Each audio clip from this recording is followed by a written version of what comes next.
This is the first ever journey that I'm doing for myself. I'm trying to isolate myself from my children so that I can disconnect from the worldly worries, and so I can connect with spirit to actually help them in a way that has been kind of plaguing our household for a few weeks now. The only information I know is that after connecting with Abby and doing some most sacred work for her, I she was having some trouble with Avery, disturbing her again. And because Avery was such an inspirational story to me, before I ever met Abby, I read all of her experiences with him on her blog, and I had a similar experience as a teenager. Not the same, certainly, less intense, but similar. Um, with someone who visited me in my dreams that really provided me with some much needed connection and nurturing. Um,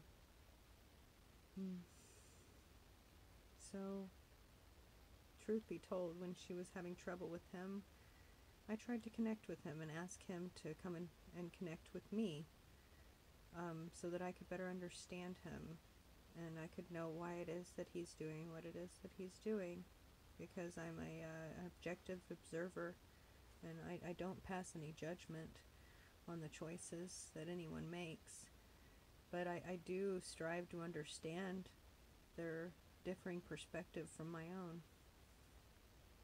Well, ever since I asked him to come and connect with me, some strange things have happened in my house.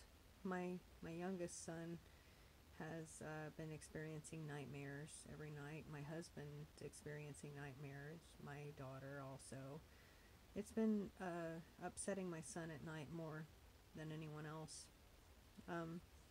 Things have been, like, I'm not going to say thrown at me, but things have fallen that shouldn't have.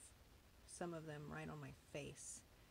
I've kind of gotten messages from the ether of a jealous, resentful frequency in the air of my home that is normally so warm and comfortable and kind of a safe haven. It's felt somewhat hostile lately, and I strive to understand what it is that, if I invited something here or if it's some other phenomena at play.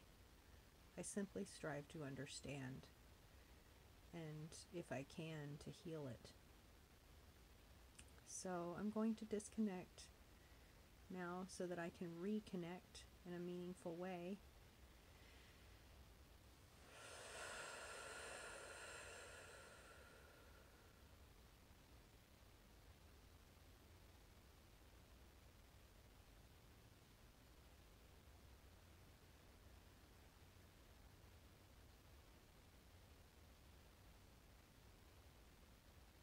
Immediately, what's presented is a giant cube. I saw one similar to this, but different also.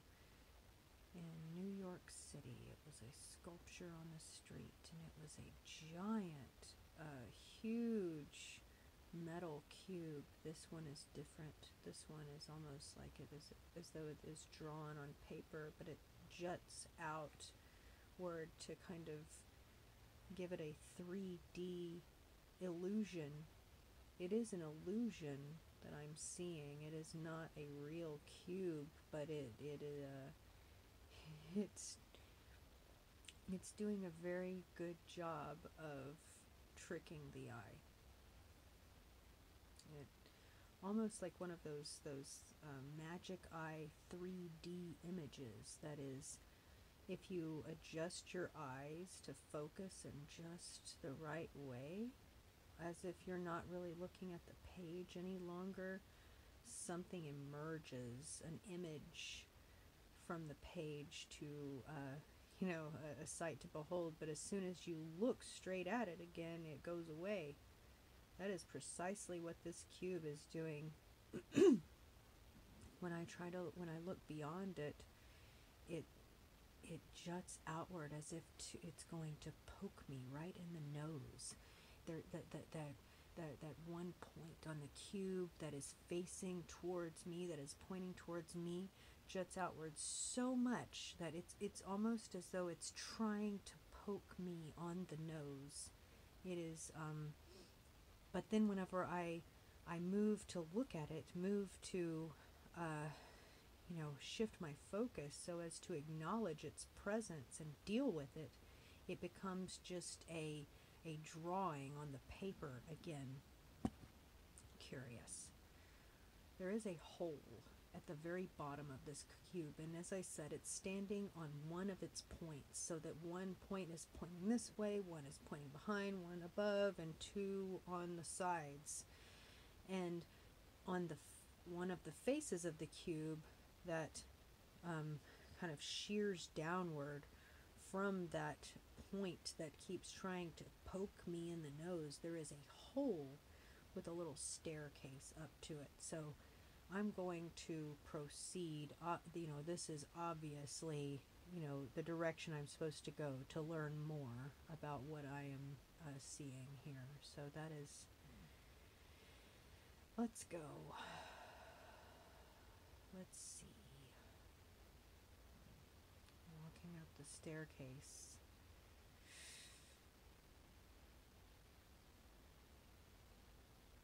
In Alice in Wonderland, it's always referenced, she climbs down. She climbs into a rabbit hole. It's almost like she's going down, down, down into the earth. And then as soon as she gets in through the burrow, she begins falling, right? Falling slowly, and it's almost as though she's falling up because of the perspective of everything that she is passing on either side of her. And this is again similar to that, only I walked up a staircase, and as I continued to walk up, I continued to fall up. The staircase went away, and I am shooting this way, but not in a fast way. I'm kind of floating up, but everything is upside down. Everything, it's kind of a confusing and disorienting feeling where I'm going this way and the world is going that way, and it's upside down. I see a clock. It's my clock from my living room, but it's, upside down. And there's something strange and ominous about it. It's, there's something about this clock that it keeps presenting itself. It keeps coming back in the loop of the different objects that are floating past me. I keep seeing this clock float down and down, and it's upside down, and it's like I'm up and it's down and it's upside down. There's a funny play on direction and orientation, and yeah, that's what I'm getting. And there's something about this clock. It's an old grandmother clock. It doesn't work anymore. It's a sentimental item from my grandparents that I actually named my grandfather Bong Bong, because when it did work and I was a child just learning to talk, he would hold me and say bong, bong, bong. And I mistakenly thought he was calling himself Bong Bong. So this is my Bong Bong clock. And it is broken, and it is not happy about not being tended to. Interesting. I'm curious. I wonder.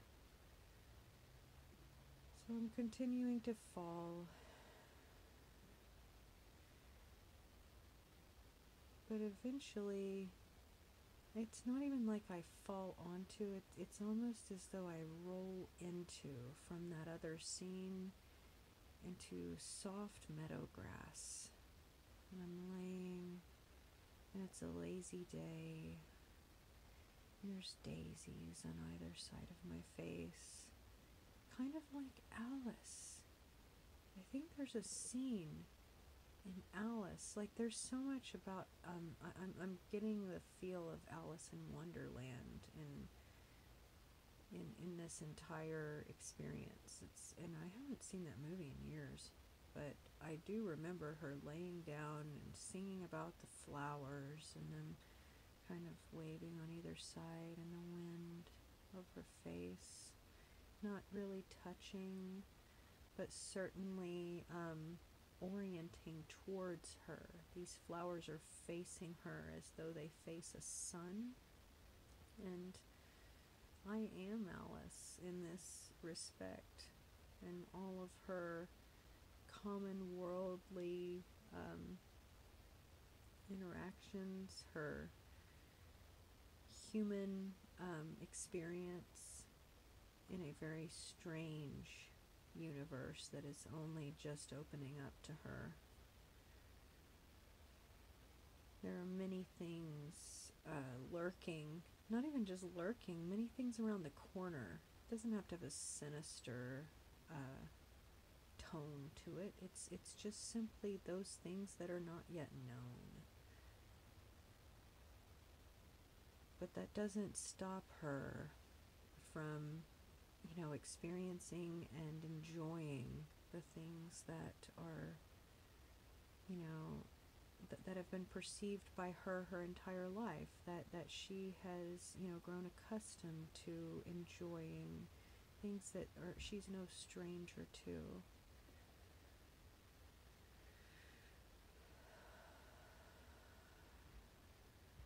I'm sensing an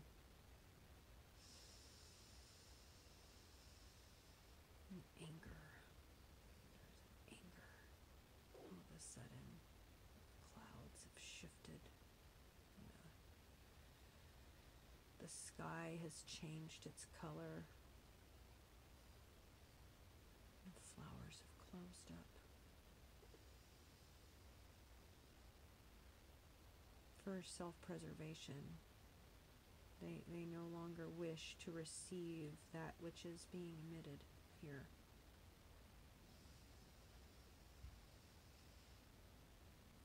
In that scene, Alice was the sun for the flowers, that which they wanted to face.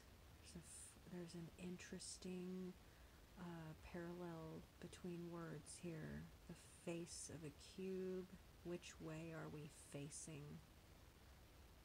In what direction are we giving our attention? And why does that matter? And who does it affect? And what do we have to expect from this energy emittance in this direction, whether it's in the direction of a consciousness, a person, an idea, an effort, an objective, whether shared or individual? What is the face? Oh, like the face of a clock that is no longer working, the face of the bong bong clock. Are we ready to face what is in store for us so that we can become wiser to all of the powers at play behind the scenes, down the rabbit hole just around the corner?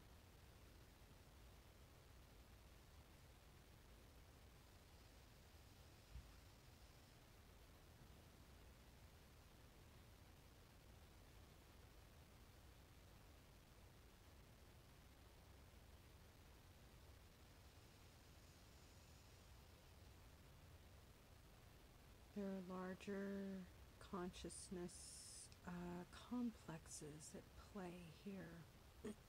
This is not one being that is interacting with me. This is, let's call it a collusion of consciousnesses, a collaboration of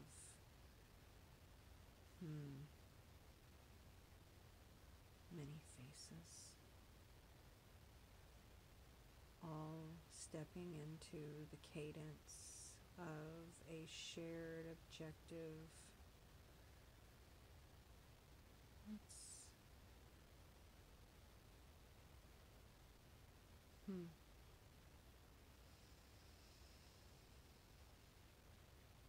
They feed off of each other. They feed off of me. I welcomed them in when I was lonely. I sensed their presence and did not know that which I welcomed. I only knew that I felt less alone when they were there. In my many, many hours spent in solitude.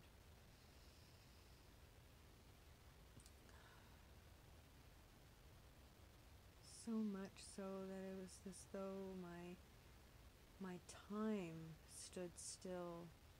My past became my present. My future became my past, and so around and round it went in a loop, while always standing still.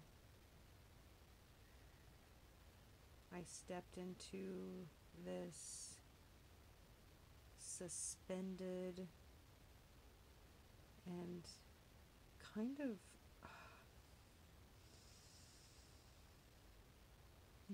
it's not a natural state to be in.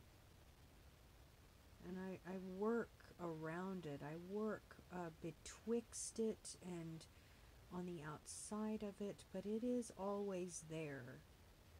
It is there, trying to poke me in the face every time I try not to look at it. It is there, it is present, and it has intelligence. And there are many faces associated with this frequency. This is not simply one being. It is not simply, as I thought it may be, Avery before, or a different consciousness that I welcomed as a teenager. No, maybe those are separate faces of this frequency, but this frequency is comprised of many. Many faces are shown to me, and they look like masks upon the wall. If you've ever seen the movie Rome, they take these wax masks of their ancestors, and they keep them in a sacred room so as to honor their heritage and gaze upon the face of those in their family that have been lost. It is this that I am seeing, many, many faces in a single room on a single wall, all staring at me. And many are contorted, many are anguished and writhing in pain, in absolute horror on their faces.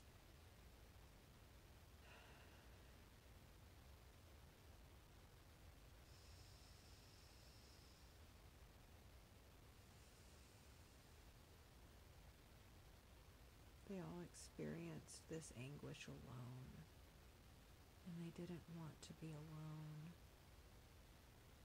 as many of them died very unnatural deaths and suffered horrendous pains that most in this Western first world do have no concept of to behold such troubles these poor souls experienced. And somehow, in my loneliness, in my longing for another, I stepped into the doorway of, I walked up a staircase that led me, because I was seeking not only to understand, but to belong. And this is where I was welcomed, and it was unbeknownst to me, completely unbeknownst to me, that I was welcomed into this frequency of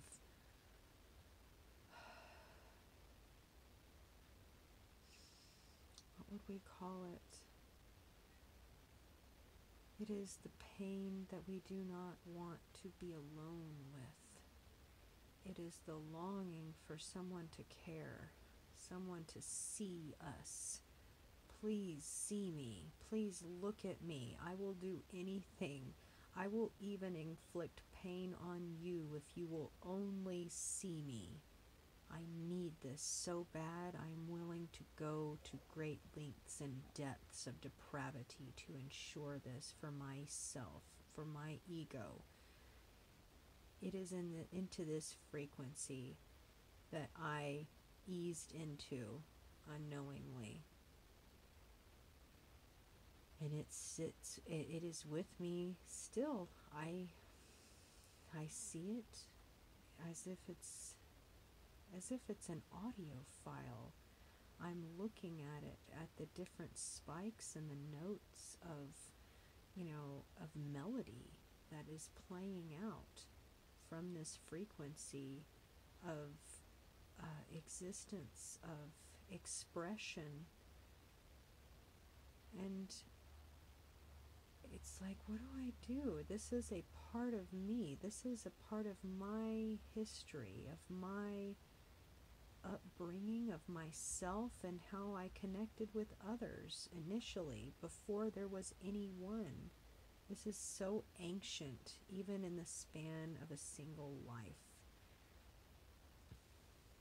I'm sure some of these faces are even me in a previous life that I am gazing upon now.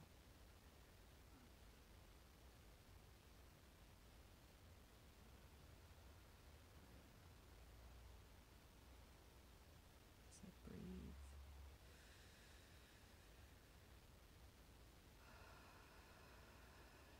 Sometimes it's important to just come back to the breath and to remember that you are alive and you are here for this purpose, if only to look upon these things that were not known to you up until this point, if only to observe.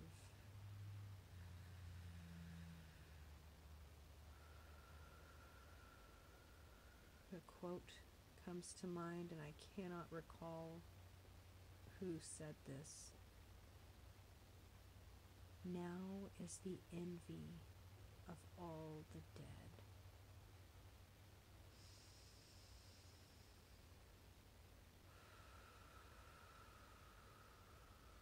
We are given this great gift of existence and life here on earth, and so much of our energy is geared towards survival, and that is not a coincidence. That is by design.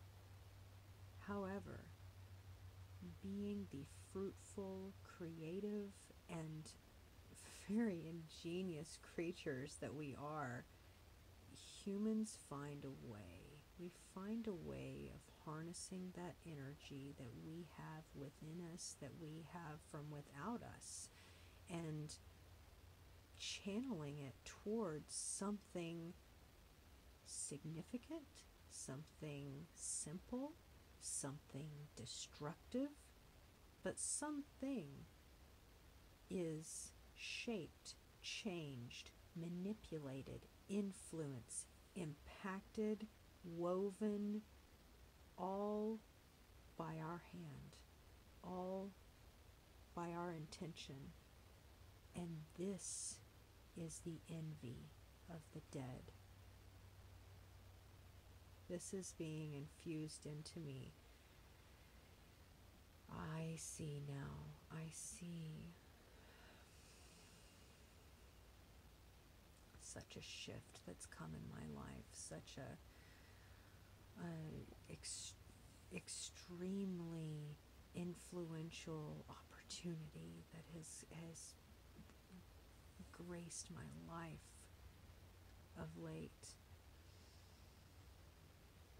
I have been weaving and manipulating energies for a common cause, for a good cause. It does not matter. I am hard at work, and it shows.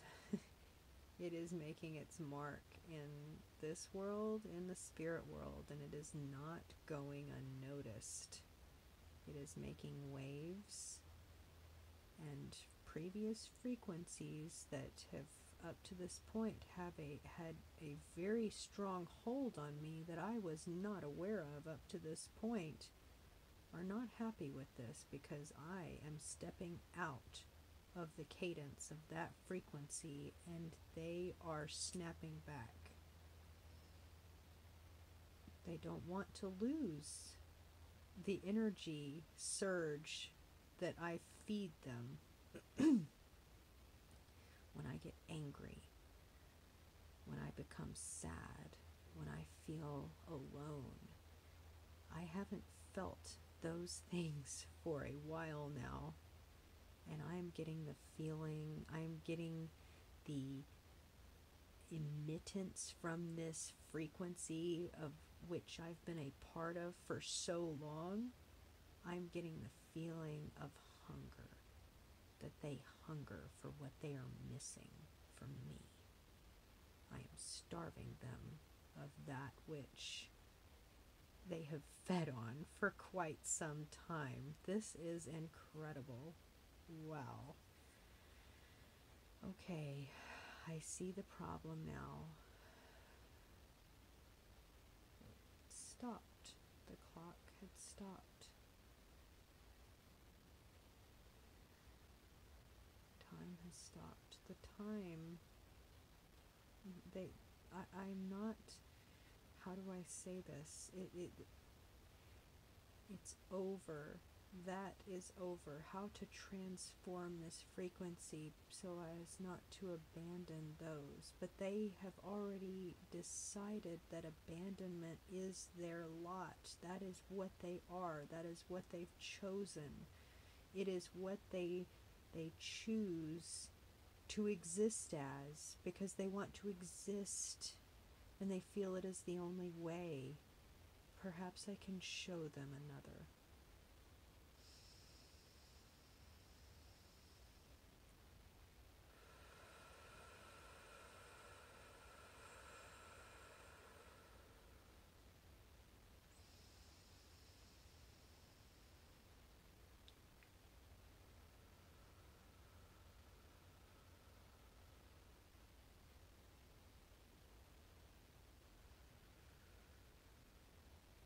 I've been but a single music note on a long page and a long ribbon of music, and this music is troubling music. It is this frequency of existence that I've been a part of.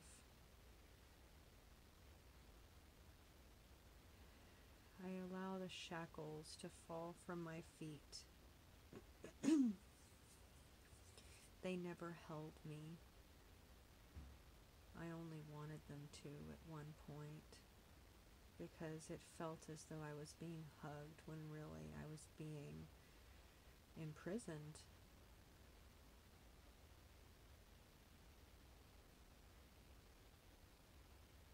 I become a blanket of just blue, energetic love, like the sky enveloping the world.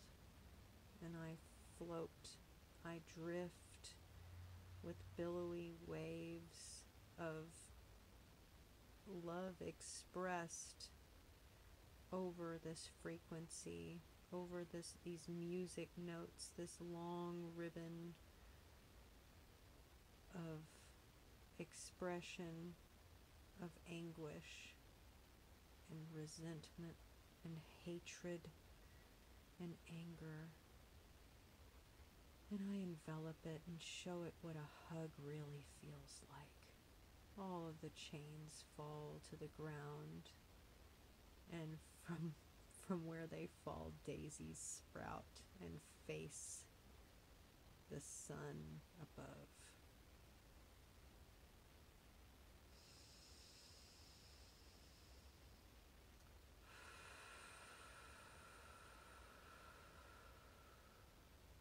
With my breath, I disperse the faces with a strong wind. It is forceful, but it is from a place of love. These faces need not reside together any longer. They will draw no more energy of hatred, of anger, of anguish, of pain from each other. That is no longer serving anyone. It is better to be dispersed as seeds upon the ground in hopes that one day they will sprout than to be this distorted ribbon of frequency that embodies nothing but anguish to all that listen to it, to all that are able to connect to it. No one need connect to this any longer.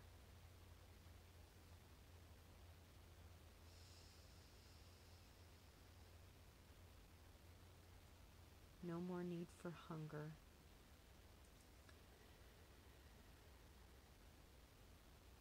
Nourishment has already occurred.